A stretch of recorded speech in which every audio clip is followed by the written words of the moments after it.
Now, I've spoken to several other people who've written books similar, not like this, not the science, but of course, covering the same topic of JFK's assassination. And many of them seem to assert that this wasn't actually a government, like it wasn't a government sanctioned op, that this was rogue. Maybe Dulles went rogue. And that is what they seem to assert, is that this was just a disgruntled CIA guy who wanted to see, that's kind of but you're saying what you're presenting is that no, this was more of a government, not just a government cover up, a government op, and that there were a lot of people involved. But how do you explain that? Why is there that discrepancy, first of all? And then why would so many people, or how would so many people, it just seems almost outlandish to have that many people involved in a conspiracy. Well, see, now you're getting at the heart of a psychological operation. So the government says, okay, we've committed this massive crime and we've created a narrative we know is a lie, and we've altered the evidence to try to make it fit the lie, even though the alteration's preposterous. And now we're going to say anybody who tells the truth, we're going to discredit. So we're saying, okay, well, it's kind of what they call a limited hangout. In other words, Mm-hmm. you admit something in order to hide a bigger lie. Mm-hmm. Okay, so they say, okay, well, maybe Dulles was part of it, but this was rogue. That's a telltale symbol of a narrative psyop designed to protect the larger lie. Yeah. When you read the book and you see how many agents pressured Dr. Dr. Perry, Malcolm Perry. So the night of the assassination, he's on the phone with Dr. Hume and Dr. Boswell doing the autopsy. They write 3 different autopsy reports and tear them up because they don't get it right. You've got General LeMay and other generals giving orders at the autopsy. You've got 3 different casket entries. You have casket teams that are running around looking for the casket. You've got generals driving ambulances to mislead the official casket honor guard. I mean, this thing is like a circus trying to cover up all the mistakes and the number of people involved in the cover up. You've got Nicholas Katzenbach writing the day of JFK's funeral.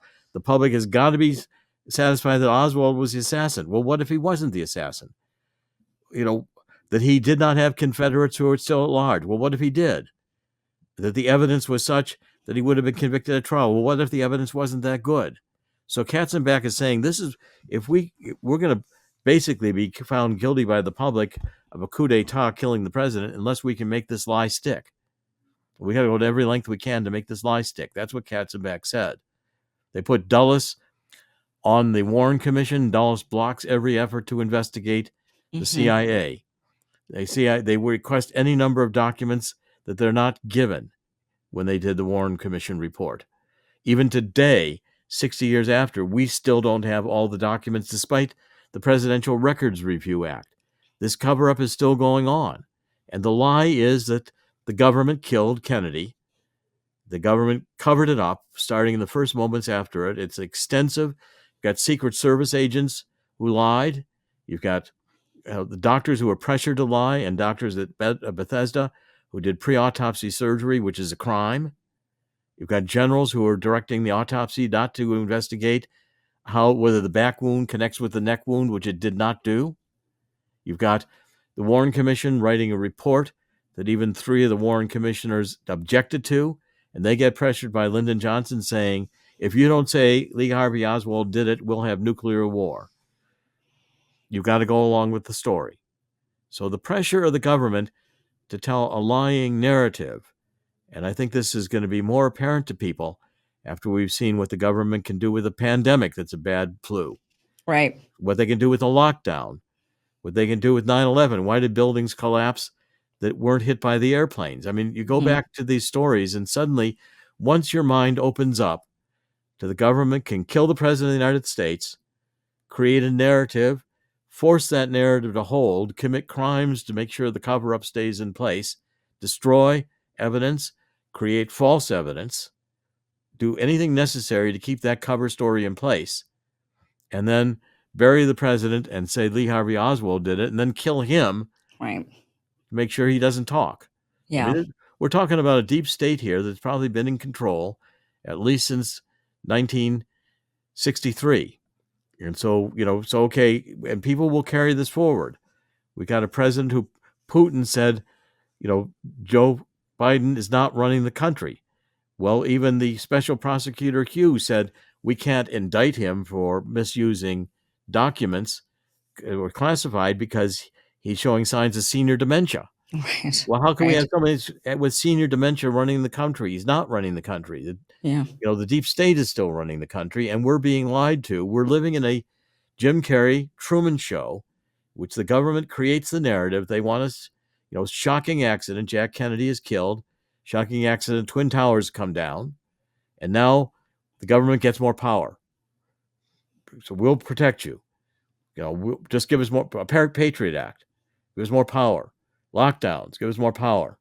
And the deep state pretty soon controls the media, controls the universities, controls the judges, controls the criminal system, and lies to the American people, thinking the American people will not pierce the lie. They'll believe and make up. Well, the government will lie. Why would the government tell us these are elected officials? We trust them. No. The first principle in Washington is if anybody's talking to you, imagine they're lying. Try to figure out what they want. Right. um, so how long ago did this report, your investigation, this book, how long ago did it come out? Well, Dr. Manning has been writing about this for 30 years, Mm-hmm. and his papers are brilliant, and they've been very well accepted by the JFK community. His work is corroborated by Dr. Chesser. The problem is it's science, and the general reading public Sure. doesn't access it. But there are scientists who I'm sure have read the book or have read Dr. Mantik's reports. And so so I'm sure there are many who agree, but I'm sure there are others who don't. The ones who don't agree, what do they say? What are they pointing at that they say, oh no, Well, this isn't accurate? well, first of all, they have not refuted anything of the optical density measurements that are done. It's impossible to refute. The Okay. white patch is there. The X-rays are altered. These are not the real X-rays. You can see the bullet trail across the top of the head. Well, what they do is, again, psyop. So they try to move Jack Kennedy's wound from the back of his head, try to move it up and say, well, Mm-hmm. this is debris from the wound that hit him in the back of the head. They do pre-autopsy surgery, so they've got autopsy pictures which make it look like Jack Kennedy's head is intact in the back. Mm-hmm. Okay, now, so there's a lot of staged evidence here that can be wheeled out and has been wheeled out for these various commissions to say, oh, it's just preposterous that these doctors could have done pre-autopsy surgery or Right. that the body was switched. Well, okay, but you've got all this testimony of the Navy corpsman who saw the body arrive in a steel casket and in a body bag. That's been reported since the men who killed Kennedy, which was decades ago, and their reports have all held solid. You've got evidence of the body of the skull alterations in the pre-autopsy surgery. You got FBI agents who put it in their 302 report that there was pre-autopsy surgery. You've got Mm-hmm. various people on the scene who saw the wound to the right side of the head and knew it was a frontal shot. I mean, there's lots of, but what the government does is it creates enough doubt with this false evidence. Say, well, look, here's a picture of Jack Kennedy at the autopsy. We've got the hair pulled up. That's all. There's a red spot here where the bullet came in. Mm-hmm. Well, that's an altered photograph. And the government doesn't mind. If they can alter the x-rays, why can't they alter photographs? Which they Yeah. did.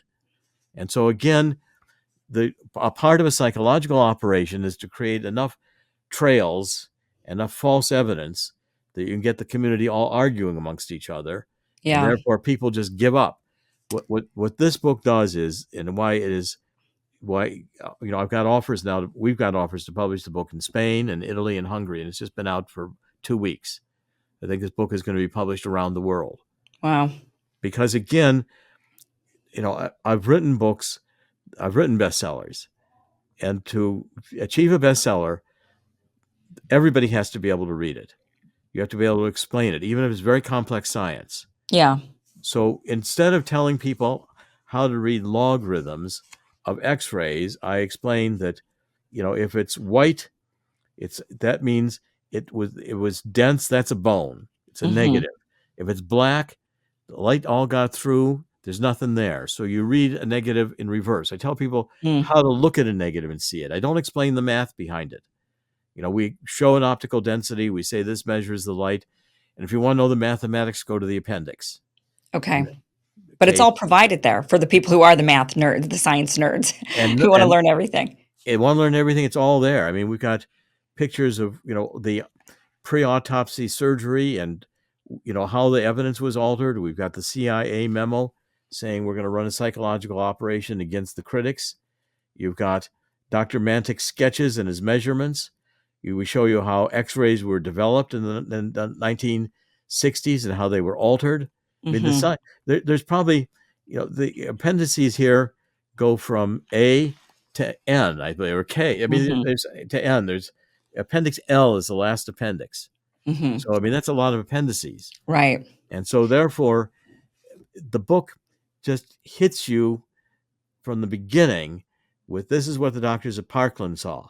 That here's the optical density measurements, and this is why they saw it, because you can still see what they saw in the X-rays. And you can Hmm. see how the X-rays were altered.